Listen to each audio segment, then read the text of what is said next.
28 जून 2009 Cambridge university के campus में एक पार्टी ऑर्गेनाइज किया गया। एज यूजुअल पार्टी में खाना, शैम्पेन, रिफ्रेशमेंट, डेकोरेशन सब कुछ अरेंज किया गया था। लेकिन ट्विस्ट ये था कि ना ही इस पार्टी की इनविटेशन किसी को भेजी गई थी और ना ही इस पार्टी के बारे में किसी को बताया गया था। और ठीक पिछले दिन यानी 29 जून 2009 को इस पार्टी की इनविटेशन पब्लिक किया गया। आखिर ये पार्टी किसने और क्यों ऑर्गेनाइज करवाया था? पार्टी के अगले दिन इनविटेशन पब्लिश करने का राज क्या था? इन सभी क्वेश्चंस के उत्तरों के लिए हमारे साथ वीडियो में बने रहिए। नमस्कार, मैं हूं न्याजो और आप देख रहे हैं the unreal science YouTube channel. असल में ये party one of the greatest theoretical physicist Stephen Hawking के द्वारा ऑर्गेनाइज करवाया गया था। असल में ये एक प्रैक्टिकल डेमोन्स्ट्रेशन था कि क्या टाइम ट्रेवल सच में पॉसिबल है। उनका ये मानना था कि जब फ्यूचर टाइम ट्रेवलर्स को इस पार्टी का इनविटेशन मिलेगा और वो लोग पास्ट में टाइम ट्रेवल करके इस पार्टी को अटेम्प्ट करेंगे, देन दिस विल प्रूव कि टाइम ट्रेवल पॉसिबल है। और यही कारण था पार्टी के पिछले दिन इनविटेशन पब्लिक करने का, ताकि सिर्फ फ्यूचर टाइम ट्रेवलर्स के पास ही ये इनविटेशन पहुंच सके। वेल, ऐसा कुछ तो था जिसके बेसिस पर one of the greatest scientist Albert Einstein को भी लगता था कि टाइम ट्रेवल इज़ पॉसिबल। तो चलिए दोस्तों, आज समझते हैं the theory of time travel. Physics और साइंस में टाइम ट्रेवल से रिलेटेड जितने भी कॉन्सेप्ट है उन सभी को साथ में बोलते हैं the theory of time travel. सबसे पहले ये समझ लेते हैं कि असल में टाइम ट्रेवल होता क्या है। वेल, जैसे एक जगह से दूसरी जगह या फिर एक पॉइंट से दूसरे पॉइंट तक हम ट्रेवल करते हैं, वैसे ही टाइमलाइन के एक पॉइंट से दूसरे पॉइंट तक अगर कोई चीज़ या ऑब्जेक्ट ट्रेवल करता है उसी को बोलेंगे time travel. Time travel basically 2 types के होते हैं। One is forward time travel यानी कि फ्यूचर में टाइम ट्रेवल करना, और 2 बैकवर्ड टाइम ट्रेवल यानी कि पास्ट में टाइम ट्रेवल करना।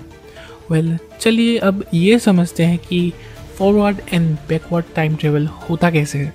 1905 में जब एल्बर्ट आइंस्टाइन ने अपना रिसर्च पेपर पब्लिश किया, तभी पहली बार के लिए हमें स्पेशल रिलेटिविटी के कॉन्सेप्ट से भी इंट्रोडक्शन करवाया। And according to this concept and theory of relativity हमें पता चला कि सभी ऑब्जर्वर्स जो कांस्टेंट वेलोसिटी में मूव कर रहे हैं और एक दूसरे के साथ रिलेटिव है, उन सभी के लिए फिजिक्स के लॉज हमेशा सेम होंगे। और ये भी कहा कि वैक्यूम में स्पीड ऑफ लाइट हमेशा कांस्टेंट होगा। और इसी स्पेशल थ्योरी ऑफ रिलेटिविटी में हमें और एक कॉन्सेप्ट मिला, टाइम डायलेशन। अब चलिए इस टाइम डायलेशन को समझ लेते हैं, क्योंकि यही सबसे मोस्ट इम्पॉर्टेंट है। अगर कोई object A speed of light के इक्वल और या फिर स्पीड ऑफ लाइट से ज़्यादा स्पीड में ट्रैवल करता है, तो उस ऑब्जेक्ट के लिए स्टेशनरी ऑब्जेक्ट बी के रिलेटिव टाइम हमेशा स्लो डाउन हो जाएगा। यानी ऑब्जेक्ट ए को टाइमलाइन में एक पर्टिकुलर पॉइंट में पहुंचने के लिए ऑब्जेक्ट बी से कम टाइम लगेगा, यानी कि वो ऑब्जेक्ट ए टाइम ट्रेवल कर चुका होगा। ये तो हो गया टाइम ट्रेवल इन फ्यूचर। तो अब समझते हैं टाइम ट्रेवल इन पास्ट। क्या आपने कभी वर्म होल्स के बारे में सोचा है? वेल, साइंटिस्ट वर्म होल को एक हाइपोथेटिकल टनल भी बोलते हैं। साइंटिस्टों का ये मानना है कि अगर इस हाइपोथेटिकल टनल वर्म होल के एक सिरे में अगर एक टाइम डायलेशन जो माइनस में है वो फील कर रहता है, तो एक ऑब्जेक्ट को अगर हम एक सिरे से भेजते हैं और दूसरे पॉइंट जहां एक टाइम डायलेशन महसूस कर रहा है वहां तक पहुंचा दे, तो time travel in backward is possible. Well, ये तो हो गया टाइम ट्रेवल की बातें। अब जान लेते हैं कि जो 29 जून 2019 में स्टीफन हॉकिंग ने जो पार्टी अरेंज करवाया था उसका क्या हुआ, उस एक्सपेरिमेंट का रिजल्ट क्या था।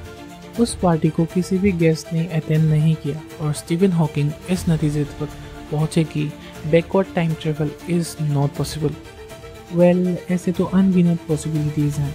आज के लिए इतना ही दोस्तों, मिलते हैं आप लोगों से और एक नए वीडियो में।